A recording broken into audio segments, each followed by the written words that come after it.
이태원 참사와 궁평 지하차도 참사가 일어난 후에 과연 누가 책임을 지고 처벌을 받았습니까? 결국은 하위직 공무원들이었습니다. 양평고속도로 의혹은 전 정부 탓이고 새만금 잼버리 실패는 지자체 책임입니다.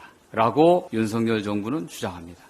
여가부 폐지의 미션을 부여받은 장관에게 잼버리 실패 책임을 물으려 할 것입니다. 그러면 국제적인 망신과 세계에서 모여든 스카우트 대원들의 상처는 어떻게 할 것입니까? 민주당 이원택 의원은 작년에 철저하게 준비하지 않으면 역경에 처할 수 있다며 역사의 심판을 받을 것이라고 경고했습니다. 또 같은 민주당의 김윤덕 의원은 잼버리가 공포와 트라우마로 남는 대회로 잘 나갈 수 있다며 공동위원장과 전북도지사회 긴급 회동 제안을 했지만 아무런 조치가 없었습니다. 김현숙 여가부 장관은 차질 없이 하겠다는 말만 되풀이했을 뿐입니다. 윤석열 대통령은 국가가 국민의 안전에 무한 책임을 져야 한다고 주장했습니다. 지난 8월 서울 폭우 당시 국무회의에서 한 발언입니다. 그런데 문구를 바꿔야 할 것 같습니다. 전 정부는 국민의 안전에 무한 책임을 진다로.